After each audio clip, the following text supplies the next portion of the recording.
Hello friends, good evening. எல்லோரும் எப்படி இருக்கீங்க? நல்லா இருக்கீங்களா? இன்றைக்கி வந்து நம்ம ஒரு ஈவினிங் விலாக் பார்க்கலாம். வழக்கம் போல் ஸ்கூல்லேருந்து வந்து என் ட்ரெஸ்ஸெல்லாம் வாஷ் பண்ணி போட்டுட்டு குளிச்சுட்டு உள்ளே வந்தாச்சு. அதுக்கப்புறம் டிஃபன் பாக்ஸ் எல்லாம் அன்பாக்ஸ் பண்ணி போட்டாச்சு. காலையில் ஒரு பாத்திரம் கூட இல்லாமல் எல்லாத்தையுமே கழுவிட்டு தான் போனேன். இப்போ வந்து ஹஸ்பண்டும் இன்றைக்கி சீக்கிரமாக வந்துட்டாங்க. அதனால் அவங்களுடைய கேரியரு என்னுடைய லஞ்ச் பாக்ஸஸ்லாம் அன்பாக்ஸ் பண்ணி போட்டாச்சு.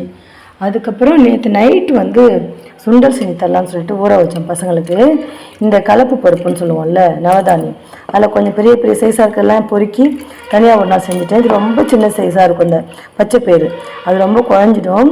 அதனால் இந்த மாதிரி பிரித்து வச்சுருந்தேன். நைட்டு ஊற வச்சேன். காலையில் டைமே இல்லை, செய்ய முடியல. ஆனால் தண்ணி மட்டும் 2-3 தண்ணி ஊற்றி கழுவி வச்சுட்டு வேறு தண்ணி ஊற்றி வச்சுட்டு போனேன். இப்போயும் 2-3 தண்ணி ஊற்றி கழுவிட்டு தண்ணி ஊற்றி வச்சுருக்கேன். இப்போ வந்து உப்பு போட்டு இதை வேக வச்சுக்கலாம். பசங்க வந்து ஸ்நாக்ஸாக கொடுக்கலாம். நான் மேக்ஸிமம் தாளிக்கலாம் மாட்டேன். ஏன்னு கேட்டிங்கன்னா அதில் போடுற மிளகா, அதுக்கப்புறம் கருவேப்பில்லை இதெல்லாம் பொறுக்கி கீழே போடுவாங்க. அதனால் தாளிக்காமல் உப்பு போட்டு வேக வச்சு மட்டும் கொடுத்துருவேன். அதுக்கு தான் இப்போ அதை ரெடி பண்ணுறேன். குக்கர் வந்து மூடி போட்டாச்சு. இந்த ஸ்டீம் வந்தோடனே வெயிட் போடலாம். அதுக்கப்புறம் இந்த பக்கம் வந்து சாம்பார் வந்து சூடு பண்ணுறேன். ஏன்னா காலையில் சீக்கிரமாக வைக்கிறோம்ல, அதனால் சூடு பண்ணுறேன். பால் எடுத்து வச்சுருக்கேன், அதை காய்ச்சணும்.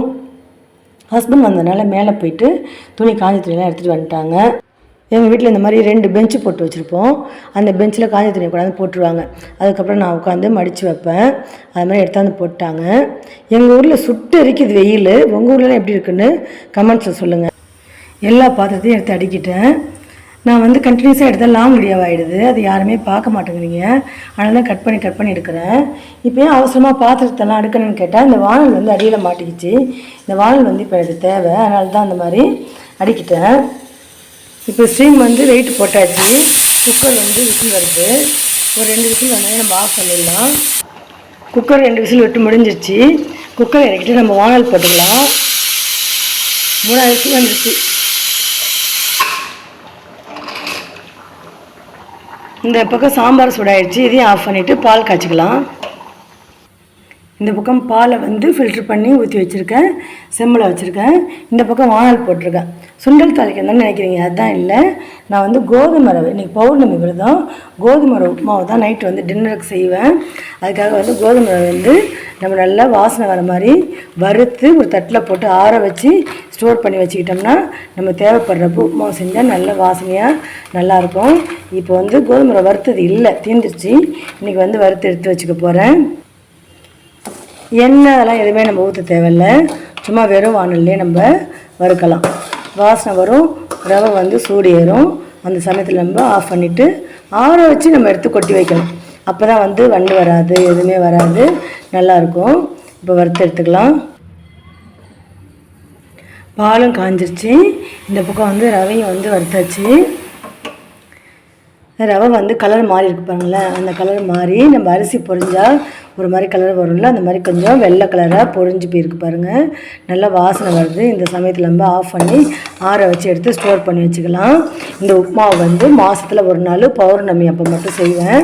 அப்போ 4 பேருமே உப்புமாவை சாப்பிடுவாங்க. தம்பிக்கு என்னென்னா தேங்காய் சட்னி தான் சாப்பிடுவார். சரின்னு சொல்லிட்டு தேங்காய் சட்னி வச்சுருவேன். அப்படி இல்லைன்னா நான் வந்து சக்கரை கூட வச்சு சாப்பிடுவேன். பூஜை பண்ணிவிட்டு இது வச்சு தான் பூஜை பண்ணுவேன். சக்கரை வச்சு கூட பூஜை பண்ணுவேன். அதுக்கப்புறம் நான் சாப்பிடுவேன். அவங்களாம் சாம்பார்லாம் இருக்குது. இன்றைக்கி சாம்பார் தான் இருக்குது.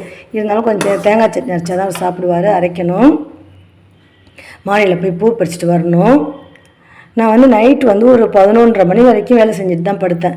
ஏன்னா இன்றைக்கி பௌர்ணமியில் இன்றைக்கி வந்து வீடெல்லாம் மாப் போடலாம். இன்றைக்கி பௌர்ணமியாக இருக்கிறதுனால பூஜை பண்ணிவிட்டு மாப் போட முடியாதுல்ல. அதனால் நைட்டே வீடெல்லாம் மாப் பண்ணிவிட்டு தான் நான் வந்து படுத்தேன். அதுக்கப்புறம் காலையில் பூஜை சாமான்லாம் விளக்கி மஞ்சள் குங்குமம்லாம் வச்சுட்டு தான் போனேன். காலையிலையும் பூஜை பண்ணுவேன். அம்மா வீட்டில் இருக்கிற வரைக்கும் காலையிலையும் பூஜை பண்ணுவேன். டைம் இருக்கும். ஈவினிங் வந்து பூஜை பண்ணுவேன். இப்போல்லாம் டைம் இருக்கிறதில்ல. சில நாள் காலைல டைம் இருக்கும். அப்போ வந்து பூஜை பண்ணிட்டு போவேன். ஈவினிங் வந்து பண்ணிக்கலாம்னு சொல்லிட்டு இன்றைக்கி நான் பூஜை பண்ணல. பூவெல்லாம் வச்சாச்சு. பூஜை ரூம்லாம் ரெடியாக இருக்குது. உப்புமா செஞ்சுட்டு அப்புறம் சட்னி அரைச்சிட்டு நிலவு வரணும். நிலவு எத்தனை மணிக்கு வந்தாலும் அத்தனை மணிக்கு தான் பூஜை பண்ணிவிட்டு சாப்பிடுவேன். இதுதான் என்னோடய ஈவினிங் விலாகு. ஈவினிங் விலாக் வந்து பெருசாக போகும். அதனால தான் நான் வந்து கட் பண்ணி போடுறேன். இப்போ சுண்டலை வந்து வடிகட்டி எடுத்து வச்சிடணும் அவங்களுக்கு சாப்பிட. இந்த ஈவினிங் விலாக் வந்து உங்களுக்கு பிடிச்சிருந்தா லைக் பண்ணுங்கள், கமெண்ட்ஸ் பண்ணுங்கள், ஷேர் பண்ணுங்கள். Thank you friends. பை.